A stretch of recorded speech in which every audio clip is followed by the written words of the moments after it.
Assalamualaikum warahmatullahi wabarakatuh. Selamat sore kawan-kawan sobat biru semuanya. Selamat datang di podcast Ima Datang. Nah, saya Ramanda Prayoga senang sekali menjadi host pada podcast kali ini. Kali ini saya tidak sendiri, saya ditemani oleh narasumber yang sangat luar biasa. Beliau bernama Situt Setiawan. Beliau berpendidikan S1 di Instiper, S2 di UGM, dan usaha yang ditekuni oleh beliau sekarang adalah manajemen farming, punya yayasan pengelola CSR, dan usaha pertanian peternakan. Pada topik yang mau kita angkat kali ini membahas tentang prospek kerja lulusan agroteknologi. Nah ini mas, banyak mahasiswa Instiper sekarang itu kan yang berstatement kalau lulusan agroteknologi itu bakalan menjadi petani tradisional. Bahkan banyak juga yang menganggap kalau lulusan agroteknologi itu cuma sebatas sampai asisten perkebunan. Nah di sini kan masnya lulus agroteknologi tapi menekuni usaha di bidang entrepreneur, seperti yang saya sebutkan tadi, manajemen farming, bahkan sampai punya usaha pertanian peternakan. Kan kalau saya pikir-pikir kan itu di luar dari statement yang saya banyak mahasiswa Instiper sebutkan tadi. Boleh nggak berbagi pengalaman tentang usaha yang masih tekuni sekarang? Ya. Terima kasih. Mas siapa tadi? Rama ya Mas. Rama. Mas Rama, terima kasih. Senang sekali bisa bergabung di podcastnya Ima Datang ini tadi. Kebetulan memang pembahasan mengenai pertanian kan sangat kompleks ya. Artinya banyak sekarang mahasiswa yang mengkotak-kotakkan ilmu gitu. Saya lihat. Sebenarnya gini, kenapa saya punya berbagai itu, sebenarnya ada beberapa yang belum disebutkan juga. Saya punya usaha di bidang IO juga punya, kemudian juga sekarang saya lagi godok buat bikin pupuk. Jadi karena saya banyak bergerak di bidang hidroponik, saya sekarang juga lagi mau produksi launching ini mengenai produk pupuk ABBIS juga. Jadi artinya dulu pas di Instiper ya, Instiper selama saya S1 saya udah mulai usaha di semester 7 kalau nggak salah. Semester 7 saya sudah mulai usaha di bidang hidroponik juga awalnya. Terus sambil jalan saya juga sambil nyelesain kuliah gitu. Jadi emang jiwa entrepreneur itu memang dari situ awalnya mau mulainya. Tapi kalau misalkan terbiasa untuk dagang emang dari kecil.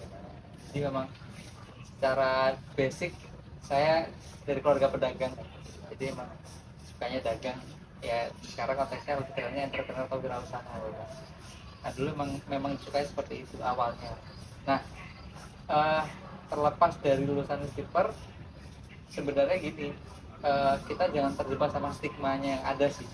Jadi banyak orang merasa bahwasanya kalau lulus dari Instiper, kalau nggak kerja jadi asisten, terus jadi petani konvensional. Nah itu kita harus menunjukkan kalau kita tuh punya kelas yang beda. Itu aja sih sebenarnya. Artinya di bidang apapun, nah kamu punya bahwa kita sebagai mahasiswa, sebagai lulusan sarjana, itu yang bikin agak berat sebenarnya di lapangan. Artinya kalau untuk memulai secara konvensional dulu juga nggak apa-apa, tapi kamu harus barengin dengan teknologi atau keterbaruan informasi. Ya, karena makin gampang nyari informasi.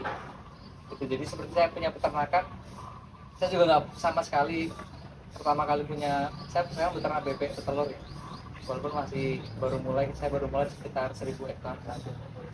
Nah, ilmunya saya belum punya banyak, karena saya basic pertanian, S1 S2 di pertanian kan. Terus melihat peluang, ada pasarnya, saya bikin istilahnya kayak karena nanti kalau di belajar wirausaha adalah bisnis model kanvas. Saya belajar sendiri itu. Terus saya pelajari itu dari mulai dari stok bahan bakunya dari mana, pakannya dari mana, sumber bayarnya dari mana, kandangnya seperti apa, teknologi kandangnya seperti apa, metode makannya seperti apa, sampai ke marketnya seperti apa. Saya pelajari dulu semuanya kan. Nah setelah itu baru saya rasanya udah, saya kayaknya harus bisa mulai cuma belajar seperti itu. Jadi setelah itu ya jalan sampai sekarang udah tahun lebih sih kalau ikut. Jadi sambil jalan yang lain juga gitu. Jadi sekarang bukan masalah kamu jurusannya apa lagi kan, tapi gimana cara kamu berpikir untuk memulai atau membangun sesuatu. Itu yang perlu dibenahi dari cara sarjana atau mahasiswa itu. Menurut saya sih seperti itu. Jadi itu bisa nanti kemana-mana. Nah, tadi kan saya dengar Mas Situt sendiri Iya. mulai usaha itu di semester 7. Iya. Nah, seperti yang kita tahu, apapun yang kita lakukan yang paling sulit itu memulai, Mas. Iya. Sedangkan Mas di waktu semester 7 itu bisa dikatakan semester akhir, yang bisa dibilang padat-padatnya, dan Mas itu memulai usaha. Itu bagi Mas sendiri itu merasa tantangan nggak sih atau gimana? Tantangan apa enggak sudah terlalu ya pasti. Tapi di masa itu saya nggak ngerasa itu tantangan ya. Jadi saya ngerasa kayak pas masa itu kan saya terbiasa sibuk ya. Kan tadi kita sebelum kita mulai podcast saya udah cerita kan gimana saya selama kuliah S1 itu aktif di OAS, terus juga di UKM, kelembagaan itu juga dulu senat mahasiswa fakultas pertanian dulu. Terus juga kuliah lah sama seperti kalian. Jadi terbiasa aktif. Jadi ketika semester 7 sudah mulai agak kosong sebenarnya, saya ngerasa seperti itu. Akhirnya saya isi dengan usaha. Jadi saya merasa malah kalau dibilang tantangan, ya tantangan pasti karena kan memulainya susah. Tapi kalau misalkan tantangan karena sibuknya lah, kan lebih sibuk nggak juga. Itu karena masih sibuk sebelumnya. Jadi tantangannya nggak gitu merasa tantangan, tapi cuma memulai biar memang kita. Jadi gini, kalau saya konsepnya itu gini, masalah bisnis itu bukan bagaimana kita besarnya uang kita putar, tapi bagaimana kita memulai. Besarnya putaran uang itu akan mengikuti besarnya usaha kita juga. Jadi kadang ada teman saya katakanlah si A gitu, dia ketika lulus bingung mau ngapain, terus dia bilang bilang seperti ini, aku mau kerja tapi belum ada yang nerima, aku mau usaha tapi gak ada modal. Ya udah, tak kasih kamu 20 juta, kamu mulai apa? Gitu. Karena dia juga bingung mau mulai apa, juga nggak tahu gitu loh. Jadi masalahnya kan bukan masalah ada modal atau enggak, Ya, tapi apa kita. niat yang mau dimulai itu apa. Jadi modal itu juga bagian dari modal materi ya, uang ya, itu juga modal, sebagian dari modal. Cuma modal itu ternyata kan banyak. Yang pertama tuh modal itu secara perencanaan itu juga modal, terus mental, kamu udah siap belum? Nah, baru modal yang lain seperti support itu juga penting, support keluarga, support teman-teman, karena kita harus berangkat dari circle yang benar dulu. Kadang yang membuat kita tidak berkembang dan tidak muncul potensial dirinya itu karena kita belum dapat circle yang pas. Terus, jadi banyak faktor, bukan cuma masalah modal kita. Jadi bisa dikatakan ada pihak lain itu yang membantu Mas dalam memulai karir awalnya. Iya. Jadi malah yang bantu tuh teman-teman kuliah. Teman-teman kuliah. Jadi dulu kita tuh punya namanya agronema hidroponik. Sekarang udah rebranding sama namanya Taniera. Jadi sekarang tinggal aku sendiri sih. Nah, dulu agronema itu kita berdiri atas dasar setelah magang. Kita magang di hidroponik organik di Bogor. Nah, setelah itu kita belajar gimana caranya bikin instalasi. Akhirnya kita dapat project bikin di sekolah, kenalkan, sampai jualan sayur, marketing segala macam. Awalnya seperti itu sih, jadi bareng-bareng terus. Tapi setelah lulus ya sudah pisah sendiri-sendiri, sudah pada lulus kan. Kita kan tinggal sendiri sampai seperti itu. Nah, saya sebenarnya sempat tertarik sebelumnya juga Mas, sebelum saya tahu Masnya juga punya usaha pertanian dan peternakan. Saya juga sempat tertarik sama usaha peternakan dari petelur. Oh iya. Iya. Saya kemarin itu kunjungan ke Joglo Tani Mas. Oh, Pak Theo. Pak Theo. Pak Theo kan itu ibaratkan apa? Pertanian terpadu. Iya. Ya, di situ ada pertanian, peternakan, sama perikanan juga. Nah, saya tertariknya itu di usaha peternakan bebeknya itu Mas. Nah, di situ dia kasih tau lah rincian dananya ini segala macam. Tapi saya yang bingung ini nyari ini tempatnya, Lokasi ya untuk lokasinya. Iya. Sekarang nggak apa nyari lokasi untuk peternakan ya. Iya. Jadi kalau di undang-undang itu tertulis ya. Jadi kalau untuk bikin kandang sebenarnya itu standarnya itu 500 meter taruh dari pemukiman. 500 meter. Ya, jadi dari titik kandangmu 500 meter taruh dari pemukiman. Tapi kalau dikit nggak apa-apa lah. Ada saya juga yang kemarin kandang saya itu 400 meter itu juga lahan sewa, di atas lahan sewa. kita sewa itu 7.000 meter, tapi yang kepake itu baru 2.000 meter di tahun pertama. Kita baru bikin kandang sama lele kecil-kecilan baru itu. Sekarang kita udah ekspansi mau bikin bebek petelur juga, bebek pedaging. Kalau petelur kita pedaging, karena ternyata di Jogja ya, terutama ini kita di Jogja nih, di Jogja itu sekarang banyak banget ini warung-warung bebek kita Madura kan. Dan ternyata mereka tuh mau beli mahal kalau kita langsung, jadi mereka tuh belum butuh pemasaran resminya, belum terbangun jaringannya gitu. Nah, artinya potensi pasarnya masih terbuka luas. Mereka rata-rata datangnya masih dari luar Jogja.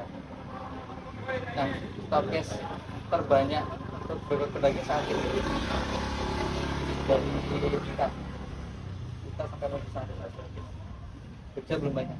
Makanya ini peluang luar biasa kalau mau mulai. Yang mana bebek petelur itu udah lumayan, karena bebek pedaging lagi gencar-gencar. Jadi kalau punya Mas sendiri itu total luas kandangnya itu berapa meter? Sebenarnya nggak gede. Kalau untuk bebek petelur kita lahan di untuk 1.000 ekor itu. Jadi kalau bebek petelur itu rumusnya 1 meter persegi itu bisa disimpan. Jadi mereka bentuknya kan kandang kembaran terbatas gitu. Nah, itu bisa diisi 4. Jadi kalau misalkan kita mau ternak 1.000 ekor, kita butuh sekitar 400 meter persegi. Gitu. 400 meter persegi itu bisa diisi 1.000 ekor. Dan 1 ekor itu menghasilkan telur satu hari sekali. Jadi nggak yang semua satu gitu. Jadi dari 1.000 itu katakanlah itu dapat 2%. Karena kan nanti ada angka naik, ada angka turunnya ya. Jadi awal mula maksud itu nggak langsung 75 juga. Mulai dari 5 ekor, 5%, 10, 1.000 sampai nanti di puncak itu 90-an. Nanti bakal turun juga lagi. Kalau udah di angka 40 kita udah mulai akhir tuh ganti bebek baru. Umur Kurang lebih setahun. tahun. Setahun udah mulai akhir. Terus kalau udah setahun, ini kan dia udah nggak produksi telur. Iya akhir. Akhir. Nah, si bebeknya ini Dijual? jual lagi. Akhir tuh lebih enak daripada bebek pedaging. Banyak yang suka karena ngolahnya lebih gampang. Harganya pun lebih tinggi. Sekarang tuh kalau bebek pedaging di angka 27. Kalau bebek petelur akhir 1 ekor itu di angka 65. Jadi 27 tapi per kilo ya, itu sekitar 50 ribuan per kilo karena 1,5an ya. Kalau si akhir tuh di angka 65. Jadi mahal yang akhir. Itu baru bebek petelur, belum saya lain apalagi. Nah, tadi kan saya dengar itu Mas juga sebagai konsultan. Ya, Konsultan pertanian. harus juga farming.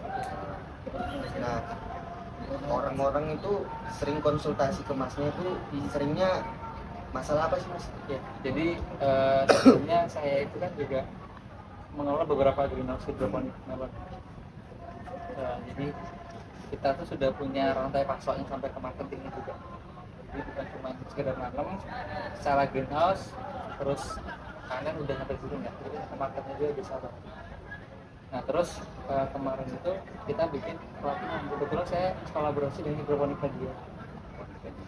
Ya, itu sudah lama, orang lama di Jogja, di Indonesia tuh. Nah itu kemarin kita bikin pelatihan, terus kita bikin environment. Jadi bukan cuma sekedar pelatihan, setelah itu kita mau bikin apa. Nah ternyata itu sudah orang yang sudah punya greenhouse semuanya. Nah akhirnya kita jalan itu, sambil jalan saya berperan sebagai konsultannya mereka, orang-orang yang khusus ini ya, khusus di bidang hidroponik melon.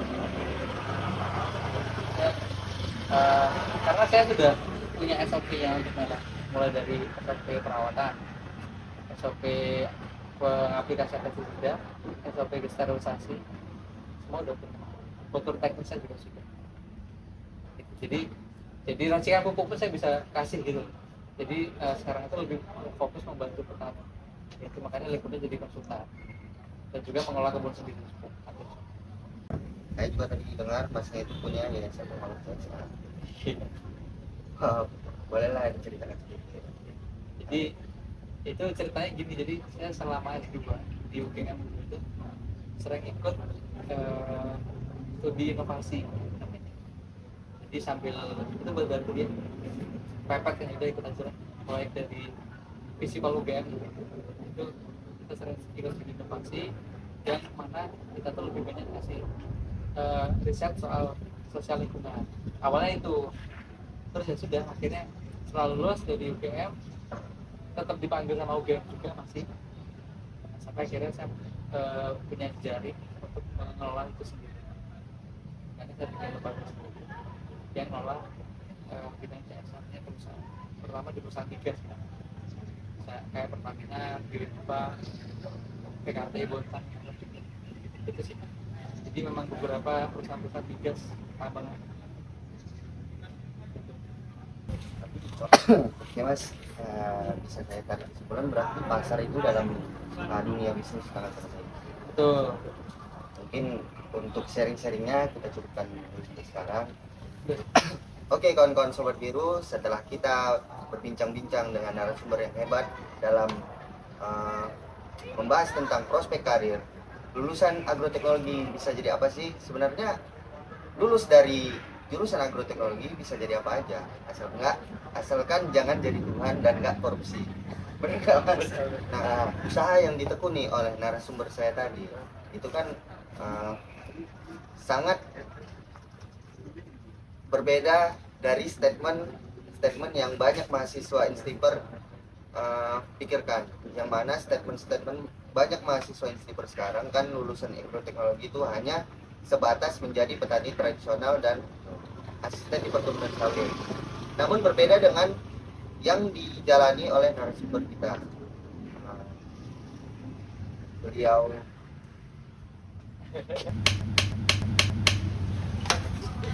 baik kawan-kawan Sobat Biru sekalian, mungkin di sini saya selaku host akan menarik kesimpulan dari perbincangan yang barusan kami lakukan bersama narasumber.